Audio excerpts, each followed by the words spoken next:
स्वामी समर्थांचा प्रकट दिन हा फक्त एक सण आहे की तुमच्या आयुष्यातील भीती संपवणारा एक टर्निंग पॉइंट? तुम्ही कधी लक्ष दिलं आहे का की भिवू नकोस हे फक्त एक वाक्य नाही, तर एक अशी शक्ती आहे जी तुमचं मन, तुमचं शरीर आणि तुमची पूर्ण ऊर्जा बदलू शकते.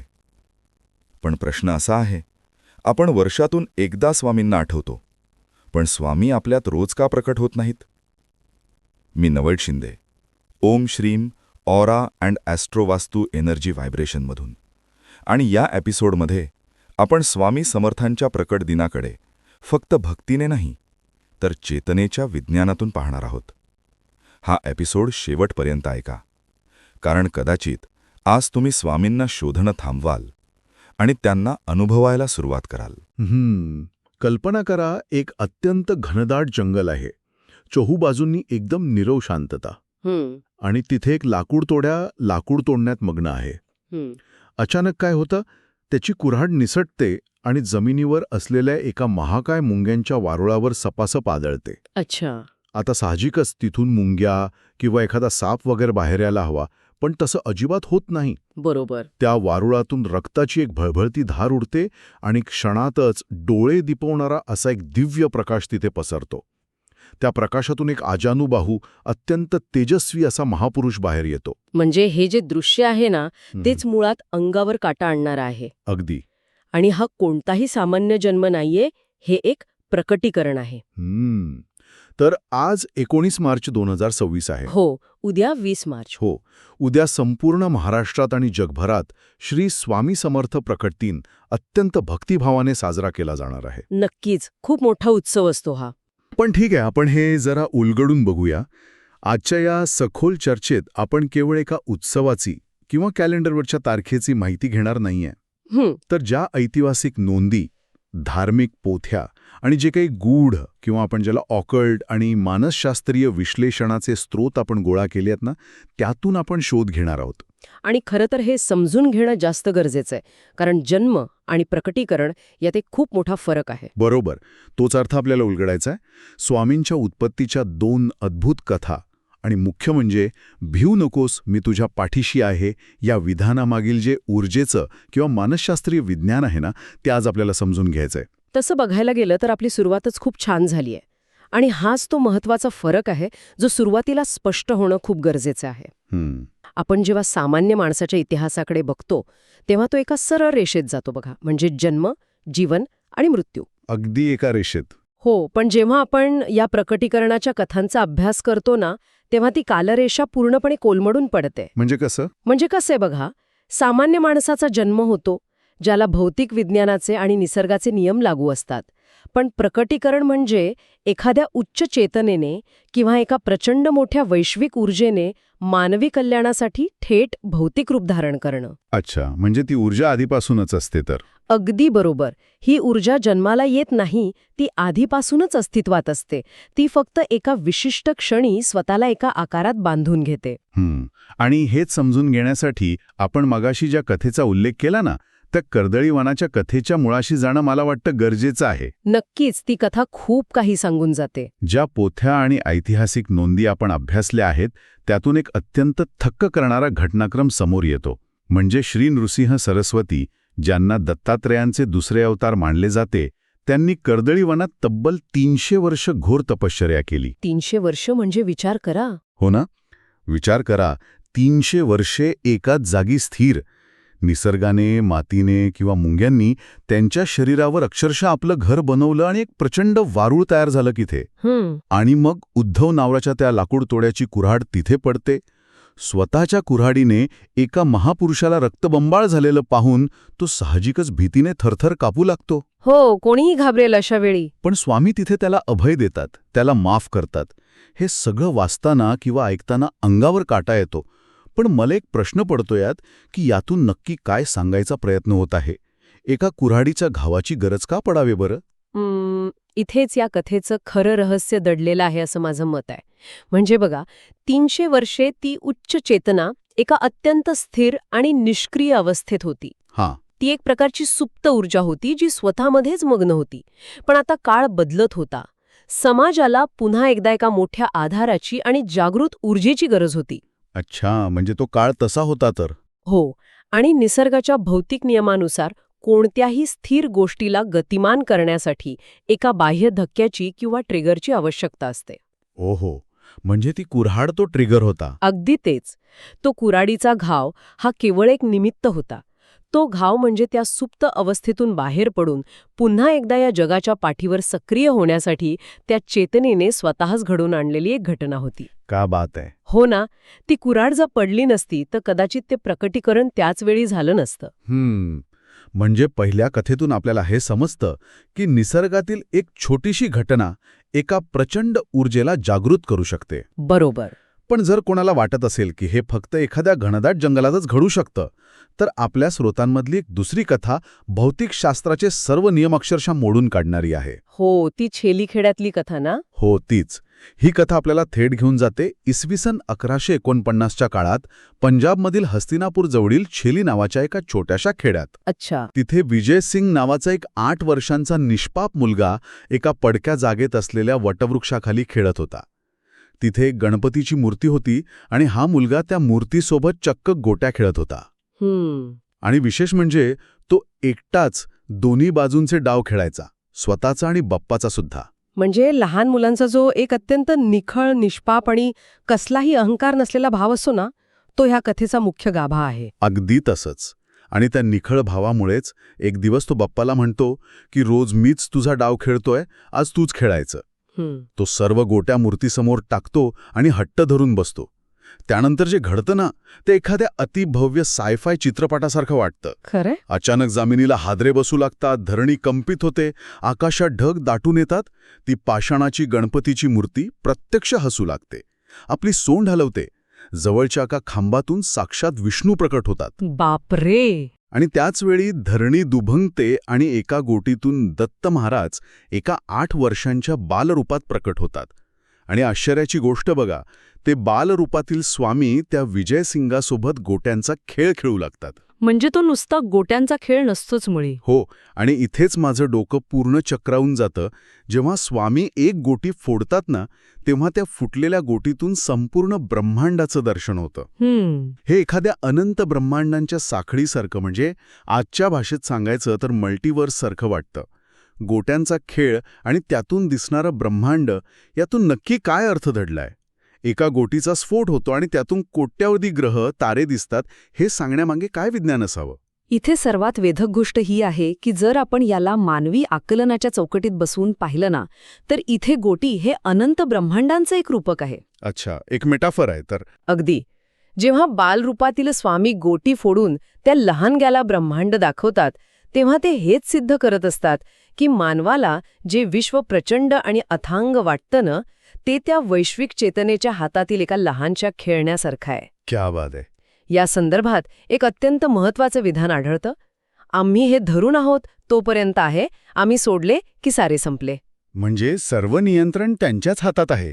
हो, हे प्रकटीकरण म्हणजे विश्वाच्या पातळीवर एक चेतनेचं पुनर्संचय, म्हणजे कॉन्शियसनेस रिसेट पॉइंट होता.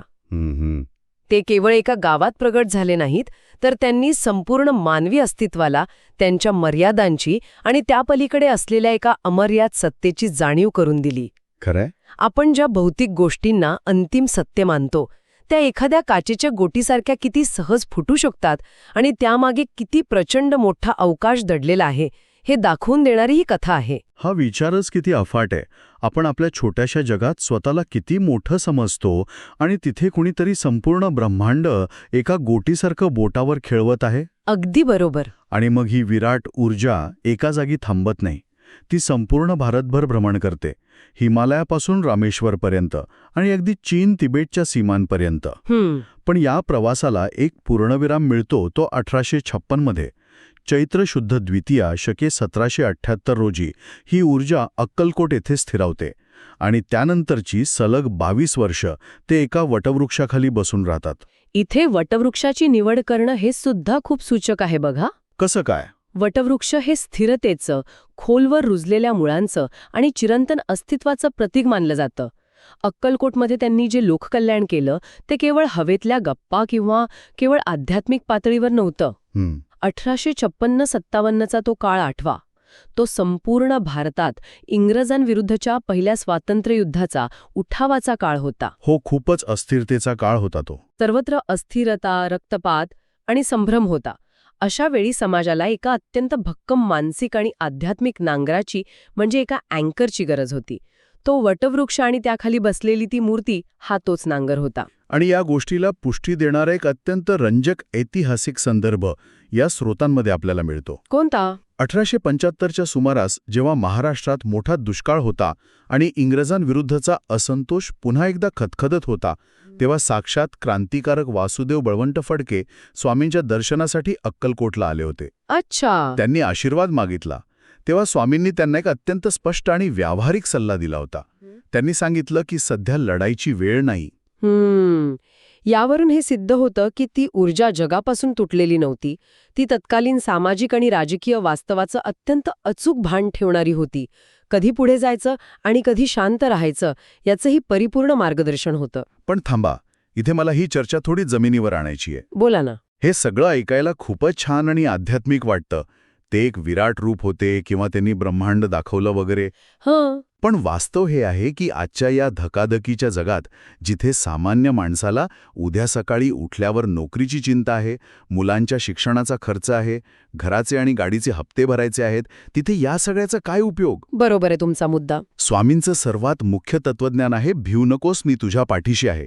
हे वाक्य भिंतीवर लावायला किंवा स्टेटस ठेवायला खूप छान वाटतं, पण विज्ञानाच्या किंवा मानसशास्त्राच्या दृष्टीने याचा खरोखर काही प्रॅक्टिकल उपयोग होतो का? की हा फक्त एक तात्पुरता मानसिक दिलासा आहे, स्वतःची समजूत काढण्याचा एक प्रकार आहे? हा अत्यंत महत्वाचा आणि रास्त प्रश्न आहे आणि याचं उत्तर कोणत्याही अंधश्रद्धेत नाही, तर आपल्या स्रोतांमध्ये दिलेल्या ऑकल्ट आणि मानसशास्त्राच्या दृष्टिकोनात दडलेलं आहे. म्हणजे नक्की कसं? मुळात भीती म्हणजे काय? भीती म्हणजे मानवी मनाची आणि मज्जासंस्थेची अत्यंत अस्थिर अवस्था, अनस्टेबल एनर्जी. त्याला जो धोक्याची घंटा वाजवतो तो अतिसक्रिय होतो. शरीर तणावाखाली जातं, विचार करण्याची क्षमता गोठून जाते. अगदी बरोबर, आपण ब्लँक होतो एकदम. या उलट श्रद्धा म्हणजे काय? तर श्रद्धा म्हणजे मनाची एक अत्यंत स्थिर आणि अभेद्य अवस्था. जेव्हा एखादा माणूस भिवू नकोस, मी तुझ्या पाठीशी आहे या वाक्यावर पूर्ण विश्वासाने विसंबून राहतो ना, तेव्हा तो खऱ्या अर्थाने एक मानसिक दृष्टिकोनाचा कायापालट करत असतो. विज्ञानात त्याला कॉग्निटिव्ह रिफ्रेमिंग म्हणतात. अच्छा, म्हणजे तुम्ही म्हणताय की तो बाहेरील परिस्थिती बदलत नाही, तर स्वतःच्या आतली यंत्रणा बदलतो. अगदी अचूक. जर आपण याचा मोठ्या क्षेत्राशी संबंध जोडला ना, तर स्वामी हे बाहेर कोणी व्यक्ती नसून ती आपल्या चेतनेत जागृत होणारी शक्ती आहे. क्या बात आहे. जेव्हा कोणी स्वामींचं स्मरण करतं तेव्हा एक इनर प्रोटेक्शन फील्ड किंवा ऑरा स्टेबिलायझेशन तयार होतं. आपण स्वतःच्याच आत असलेल्या एका स्थिर केंद्राला जोडले जातो. परिस्थिती तीच असते, हफ्ते तेच असतात, पण त्यांना सामोरे जाणारा माणूस आता आतून घाबरलेला नसतो, तो स्थिर झालेला असतो. हे खूपच प्रभावी आहे. म्हणजे आपण स्वतःच्या मनातील गोंधळाला शांत करून एका स्पष्टतेकडे जातो. नक्कीच. पण जर ही ऊर्जा आतूनच जागृत करायची असेल, तर त्यासाठी स्वतःला त्या फ्रिक्वेन्सीशी ट्यून कसं करायचं? या अस्थिर मनाला स्थिर कसं करायचं? यासाठी काही विशिष्ट साधनेंचा किंवा प्रक्रियेचा उल्लेख नक्कीच आढळतो. होय, आणि तिथेच भक्ती आणि मंत्रविज्ञानाचा अत्यंत सखोल संबंध येतो.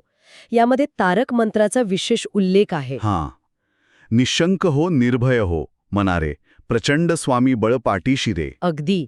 आता या ओळींकडे नीट लक्ष द्या.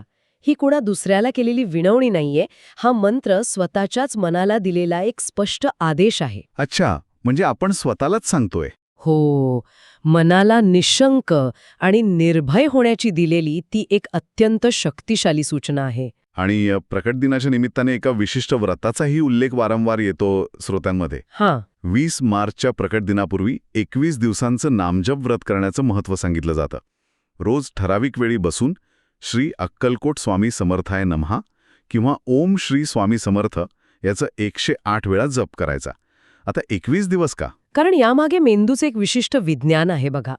मानवी मेंदूला कोणतीही नवीन सवय लावण्यासाठी किंवा विचारांची एक नवीन साखळी तयार करण्यासाठी साधारण 21 दिवसांचा काळ लागतो. हां, ज्याला आपण हॅबिट लूप म्हणतो. बरोबर. जेव्हा आपण ठराविक लयीत 108 वेळा जप करतो ना, तेव्हा श्वासोच्छवासाची गती संथ होते, ज्याचा थेट परिणाम आपल्या मज्जासंस्थेवर होतो. शरीरातील तणाव निर्माण करणारी रसायने कमी होतात. म्हणजे हे नुसतं कर्मकांड नाहीये आता. अजिबात नाही. प्रकटीकरणाच्या दिवशी स्वामींचं नामस्मरण करणं हे एक फेथ ॲक्टिव्हेशन पोर्टल आहे. हा 21 दिवसांचा प्रयोग म्हणजे मनातील अनावश्यक कचरा साफ करून तिथे विश्वासाचं बीजारोपण करण्याची एक अत्यंत शास्त्रशुद्ध पद्धत आहे. मला हे ऐकताना आधुनिक काळातील एखाद्या मेंटल डिटॉक्स प्रक्रियेसारखं किंवा थेरपीमधील अँकरिंग टेक्निकसारखं वाटतंय. खरंय. दिवसातील एक वेळ अशी जिथे सर्व जगाचा किंवा सोशल मीडियाचा आणि चिंतेचा कोलाहल बाजूला ठेवायचा आणि पूर्णपणे स्वतःच्या आत डोकावायचं. आणि या प्रक्रियेत एक सर्वात महत्त्वाची गोष्ट म्हणजे शरणागती. यूट्यूब स्रोतातील श्री स्वामी समर्थ अष्टकमधील त्या ओळी बघा. समर्था तुझ्या विण प्रार्थू कुणाला, मला मायेना बापन बंधू सखा सोयीरा सर्व तू. खूपच सुंदर ओळी आहेत या. या ओळींमधील अगतिकता खूप काही सांगून जाते. जेव्हा माणूस स्वतःचा अहंकार पूर्णपणे बाजूला ठेवतो आणि मला काही माहीत नाही, माझा कशावरही नियंत्रण नाही, तूच मला मार्ग दाखव, या भावनेत जातो ना, तेव्हाच खऱ्या अर्थाने ती ऊर्जा काम करू लागते. बरोबर आहे. मी भीती सोडतो आणि विश्वास स्वीकारतो हा त्यामागचा खरा उद्देश आहे. कारण अहंकार हा ऊर्जेच्या प्रवाहातला सर्वात मोठा अडथळा असतो. मीच सगळं करतोय हा विचार माणसाला थकावतो. जेव्हा ती शरणागती येते तेव्हा तो अडथळा दूर होतो आणि मनाची एक अत्यंत मोकळी अवस्था प्राप्त होते. स्वामींची खरी पूजा ही कर्मकांडात नाहीये, तर निर्भयता, विश्वास आणि साधेपणा स्वीकारण्याचा तो एक संकल्प आहे. अगदी बरोबर. पण मग इथे एक शेवटचा आणि सर्वात मोठा प्रश्न उभा राहतो आपल्यासमोर. कोणता? अक्कलकोटमध्ये 22 वर्ष काढल्यानंतर 1878 मध्ये जेव्हा त्यांनी भौतिक देह ठेवला, म्हणजे समाधी घेतली, तेव्हा ती ऊर्जा तिथे संपली का? तो आधार नष्ट झाला का? हां, इथेच तर या प्रकटीकरणाचा खरा अर्थ समजतो आपल्याला. ऐतिहासिक नोंदींमध्ये एक अत्यंत सूचक शब्द वापरला आहे. 30 एप्रिल 1878 रोजी त्यांनी अवतार कार्याची समाप्ती केल्याचं केवळ नाटक केलं. नाटक केलं म्हणजे? दत्त संप्रदायात गुरुतत्व कधीही नष्ट होत नाही, ते फक्त रूप बदलतं. आणि याचे पुरावेही आपल्याला पाहायला मिळतात. त्यांच्या समाधीनंतर त्यांचे शिष्य चोळाप्पा, बाळाप्पा आणि राजेरायण यांनी मठांची स्थापना केली आणि ती ऊर्जा अविरत पुढे नेली. पण सर्वांत आश्चर्यकारक घटना घडली ती केज येथे, महारुद्रराव देशपांडे यांच्या बाबतीत. अगदी. महारुद्रराव देशपांडे यांना स्वामींनी समाधीनंतरही सगुण दर्शन दिलं होतं. म्हणजे प्रत्यक्ष रूपात ते त्यांच्यासमोर उभे राहिले आणि त्यांनी सिद्ध केलं की हम गया नहीं जिंदा है. हो, हे विधान केवळ एक भावनिक आश्वासन नाहीये बघा, हे एका चिरंतन अस्तित्वाची ग्वाही आहे. जेव्हा एखादी वैश्विक चेतना स्वतःला भौतिक देहाच्या पलीकडे विस्तारते ना, तेव्हा ती काळ आणि स्थळाच्या बंधनातून कायमची मुक्त होते. म्हणजे शरीर नष्ट होतं पण स्पंदने कायम राहतात. अगदी तेच. आणि या अदृश्य ऊर्जेचा सर्वांत जिवंत आणि चालता बोलता पुरावा म्हणजे आजही अक्कलकोटमध्ये अव्याहतपणे सुरू असलेलं अन्नछत्र. आकडेवारी खरोखर थक्क करणारी आहे. तिथे दररोज 10,000 ते 1,00,000 लोक महाप्रसाद घेतात. बापरे, केवढा मोठा आकडा आहे हा. विचार करा, कोणत्याही प्रकारचा मोबदला न घेता रोज इतक्या हजारो लोकांना अन्नदान करणं ही काही सामान्य गोष्ट नक्कीच नाहीये. निश्चितच नाही. भौतिक पातळीवर तिथे अन्नछत्र मंडळ आहे, एक प्रचंड मोठं स्वयंपाकगृह आहे, हजारो देणगीदार आहेत, स्वयंसेवक आहेत. पण त्या सर्वांना एकत्र बांधून ठेवणारी आणि प्रेरणा देणारी ती अदृश्य ऊर्जा आहे. तोच संकल्प आहे जो आजही कार्यरत आहे. गुरु कधीच जात नाही. तो फक्त आपल्याला त्याच्या अस्तित्वाची अनुभूती देण्याची पद्धत बदलतो. लाखो लोकांची भूक भागवणं हे त्या अखंड आणि जिवंत ऊर्जेचंच एक रूप आहे. तर या अत्यंत भारावून टाकणाऱ्या आणि माहितीपूर्ण प्रवासाच्या आपण आता निष्कर्षाकडे येत आहोत. आजच्या चर्चेत आपण पाहिलं की प्रकट दिन हा केवळ कॅलेंडरवरचा एक सण किंवा उत्सव नाही. तो अज्ञानाच्या कर्दळी वनातून बाहेर पडून आपल्या अंतर्मनातील विश्वासाला आणि निर्भयतेला खऱ्या अर्थाने जागृत करण्याचा दिवस आहे. 20 मार्च 2026 हा खऱ्या अर्थाने गुरुकृपेचा आणि स्वतःच्याच मनातील भीतीवर कायमचा विजय मिळवण्याचा दिवस आहे. आणि ऐकणाऱ्या आपल्या सर्वांसाठी दैनंदिन आयुष्यातील चिंता, करिअरची अनिश्चितता आणि रोजची जी धावपळ आहे ना, त्यात हे तत्वज्ञान आपल्याला एक अत्यंत भक्कम मानसिक आधार देतं. नक्कीच देतं. मी या जगात एकटा नाही, एक प्रचंड मोठी सकारात्मक ऊर्जा माझ्या पाठीशी आहे, हा एकच विचार माणसाला कोणत्याही संकटातून सहज बाहेर काढू शकतो. 100% खरंय हे. आणि म्हणूनच जाता जाता ऐकणाऱ्या प्रत्येकासाठी एक नवीन आणि विचार करायला लावणारा प्रश्न मला इथे उपस्थित करायचा आहे. आपण सुरुवातीला पाहिलं की प्रकट दिन म्हणजे भौतिक नियमांना छेद देऊन एका ऊर्जेचा अचानक समोर येणं. त्या लाकूड तोड्याच्या कुऱ्हाडीच्या घावानं एक स्थिर ऊर्जा जागृत झाली. बरोबर. जर स्वामी समर्थ हे निर्भयतेचं एक आंतरिक स्पंदन आहेत आणि त्यांचं भौतिक प्रकटीकरण ही केवळ आपल्याला दिलेली एक आठवण होती, तर मग आपण दररोजच्या जीवनात अशा कोणत्या अनावश्यक भीतीचे किंवा चिंतेचं ओझं वाहत आहोत, जे केवळ आपल्या आत असलेल्या स्थिरतेवर ट्यून इन केल्याने एका क्षणात नाहीसे होऊ शकते. खूपच खोल विचार आहे हा. खऱ्या अर्थाने अज्ञानाचे कर्दळीवन आपल्याच मनात तर नाही ना, जे आतून कुठल्या तरी कुऱ्हाडीच्या घावाची आणि त्यातून प्रकाशाच्या रूपात प्रकट होणाऱ्या खऱ्या आत्मविश्वासाची वाट पाहत आहे, यावर नक्की विचार करा. हा प्रकट दिन आपल्या सर्वांमधील त्या निर्भय चेतनेला जागृत करो, एवढीच सदिच्छा. आज आपण स्वामी समर्थांचा प्रकट दिन समजून घेतला. पण खरी गोष्ट लक्षात ठेवा, स्वामी वर्षातून एकदाच प्रकट होत नाहीत. ते प्रत्येक वेळी प्रकट होतात, जेव्हा तुम्ही भीती सोडता आणि विश्वास निवडता.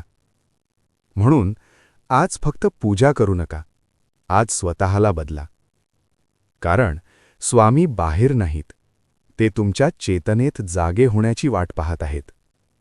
जर तुम्हाला अशीच अध्यात्म आणि विज्ञान यांचा संतुलित दृष्टिकोन हवा असेल, जिथे अंधश्रद्धा नाही पण अनुभव आहे, तर या चॅनलला सबस्क्राईब करा. कारण इथे आपण फक्त गोष्टी ऐकत नाही, इथे आपण स्वतःला बदलतो. भिऊ नकोस, कारण स्वामी तुझ्या पाठीशी नाहीत, ते तुझ्या आत जागे होण्याची वाट पाहत आहेत.